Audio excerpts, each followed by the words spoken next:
When self-isolation first started, I was like, you know what? This is gonna be a piece of cake. I work from home. I'm at home all the time. This should be a cakewalk.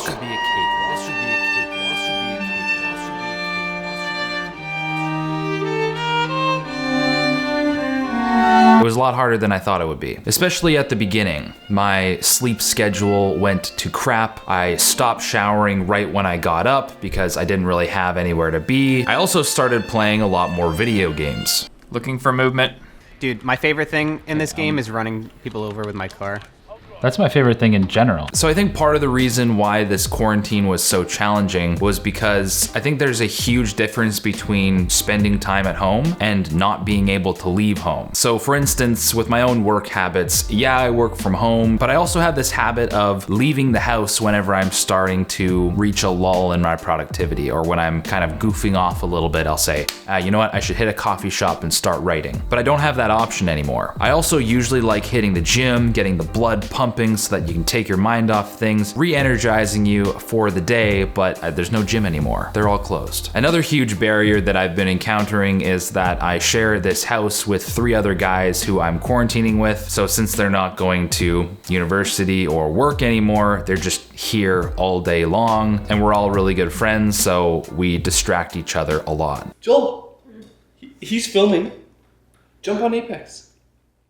Yeah, I'm filming. You guys can play Apex. I can't play Apex right now. We have never played Apex, just us 3 before. Thankfully though, over the past week and a bit, I've really started to ramp up the productivity. I'm starting to feel more optimistic, like myself again. I'm kind of getting used to this whole quarantine thing. So I wanted to share with you guys some of the things that have really helped me climb out of this kind of quarantine-induced chaotic, what am I even saying? I got out of a rut, basically. Okay, so the first thing I want to touch on is that you need to be aware of the yo-yo effect. So let me know if you've ever been in this situation. You're in a little bit of a rut, you're playing more video games, you're not really taking care of yourself, you're just generally kind of slothful, you've lost your motivation to be productive, and you kind of divulge into this self-destruction and pleasure-seeking mindset for a long enough period of time until you reach a breaking point where you're like, wow, I really feel like a piece of crap. I'm gonna make massive change. I'm gonna take massive action. So you quickly do a little 360, not a 360, because if you did a 360, you'd be going the same way. But you do a 180 and you start going the other direction and you start being super productive, almost unnaturally productive. You're starting to hit the gym, you're moisturizing your face even though you never did that before. You're clipping your nails, Why is everything I talk about to do with grooming? You're getting your work done on time, you're just insanely productive and you're starting to feel really good. But you have a feeling in the back of your mind that it's unsustainable. And you eventually push yourself so hard, you get burnt out, you lose all of your energy, so you yo-yo back in the other direction. And the cycle repeats itself. So if you've ever succumbed to the yo-yo effect, I'd imagine if you're a human being, you have at some point in your life. There's a couple reasons why this happens. First of all, you didn't do the productive things long enough for them to be locked in as a habit. And the word habit's kind of lost its meaning, but I mean something that is easier to do than it is not to do. Once something is a habit, you don't really have to worry about yo-yoing back as much because it's kind of locked in psychologically. The second reason why we yo-yo is because the habits that we try to adopt into our new lifestyle are so extreme, we bite off more than we can chew basically. So it's really important to pick 1 or 2 easy things that are simple to do that you can actually count on yourself to achieve daily. Lock these things in as simple daily habits until they're easier to do than not to do. That way you won't get burnt out by doing them. Okay, so what does this have to do with the quarantine?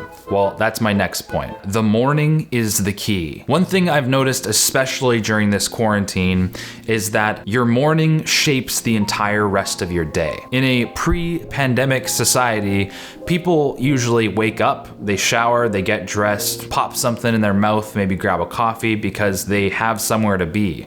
They get out the door to go to work or school, and that's their reason for kind of taking their morning seriously or getting into battle mode. But during the quarantine, it's sort of hard to flip that switch into battle mode because you're kind of just staying at home. And even if you are working from home, most people don't see the necessity to treat working from home the same as they would leaving to go to work. But it is extremely important to do so. Whenever you shower and get dressed, you kind of flip a switch in your brain that says, I'm in work mode now, or school mode now, or at least I'm ready to start the day. And if you wait to shower and you wait till later in the day to get dressed, or you never get dressed, you're either postponing flipping the switch or not flipping the switch in general. For me, flipping the switch comes down to a very simple decision that I have to make when I first wake up. I can either choose the door on the left, which leads to outside my room, and going through that door always leads to me going down the stairs, making coffee, and browsing memes for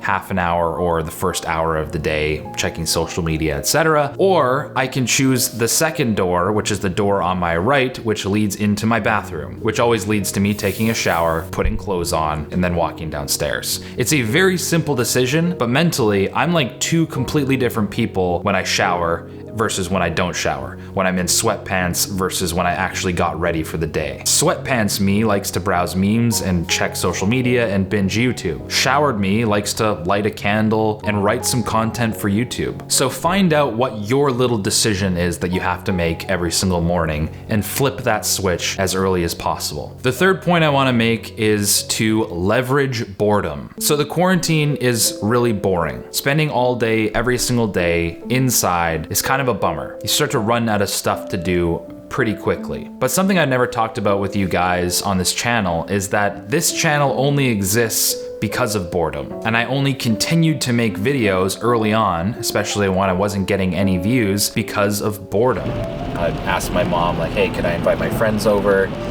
And once we played Halo co-op on Legendary too much, we got bored of that, we went and made a movie. I don't think I'd be making videos today if I wasn't bored back then with my friends. I was still in university, and between classes and studying, I didn't have an Xbox or a PC capable of running very many games. In fact, I used a Chromebook for the majority of my university career, and I was itching to find something to do with my time, something to work on or work towards, and that's why I started this channel. When we fill every single parcel of time with something to do, with a screen to look at or a show to watch, we almost lose touch with ourselves. But this aloneness or this boredom is extremely important because it helps you uncover things that you need to address. It can either lead you to think about and accept something traumatizing that happened to you in the past, or sometimes it's not that scary and you just have this underlying anxiety because you haven't paid your taxes yet. All these emails and letters are starting to pile up, and this anxiety is the catalyst for taking action on those things. But if you keep distracting yourself, you're never gonna have that, you're never gonna be scared into taking action. You know, that boredom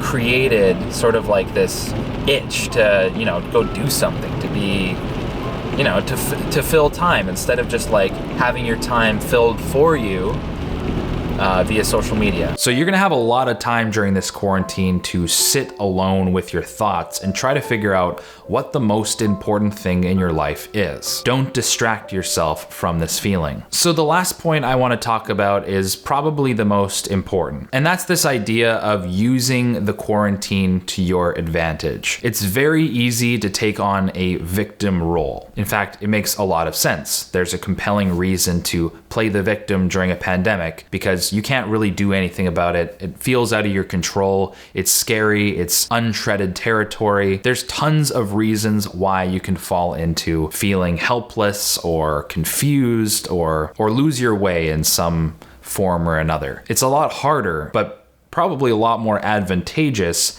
to view it as an opportunity, because the nature of being on house arrest for 24/7 actually has a huge advantage. And that's because you have a tremendous amount of predictability with what your day looks like. And that is the breeding ground for developing healthy habits. If every day feels like Groundhog Day, then that's the perfect opportunity. This is fertile soil for developing habits. A lot of people can't start healthy habits during their regular life because, you know, things pop up. You know, maybe you have to go away for work. Little Johnny has a baseball game you have to go watch, so you have to skip the gym. There's all these little things that regular life throws at you. Quarantine life is a lot more boring, a lot more monotonous, but a lot more predictable. So this is probably the best opportunity of your life to lock in habits that you can then take into your normal life once this whole thing blows over. And if you're someone who has generally struggled to implement good habits, if you're somebody who's tried to meditate for a day or 2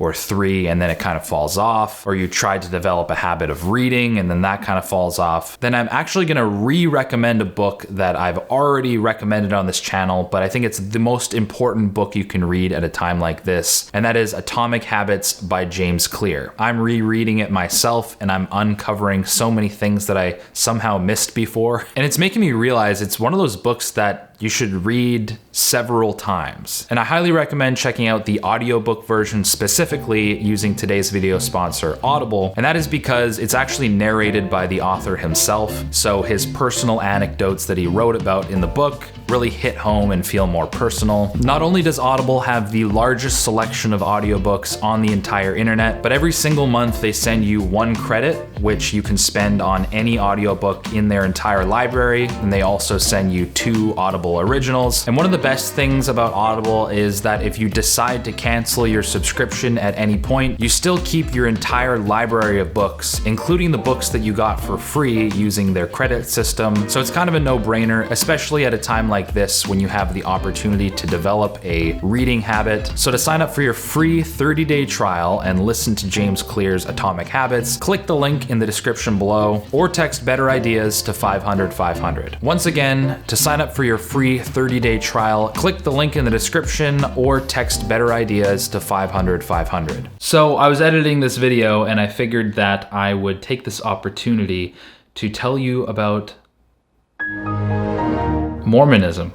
No. So we're almost at 10,000 followers on Instagram. The other day you guys helped me cook dinner over a live stream and that was kind of hilarious and it turned out pretty well actually. And also the minute that we hit 10,000 followers, I'm gonna be giving away a bunch of Kindles. So the way you enter that is just by following me on Instagram. So make sure to click the link in the description below, give it a follow, and it'll be a fun time. If you like this video, make sure to hit like, because when you hit like, the algorithm does fancy things and my face ends up on people's homepages. And maybe during the quarantine, this video can help people get their act together. So it's kind of a win-win for everybody. If you're lurking here, consider subscribing and hitting the bell icon so that you don't miss future videos. A lot of people are asking about the Inaction is the Slow Death merch and where they can get it.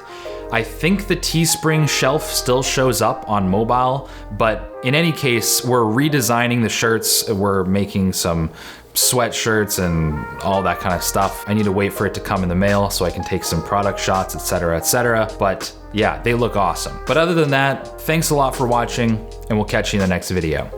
Stay safe out there. Wash your hands. I think everyone's saying that. I'm not special.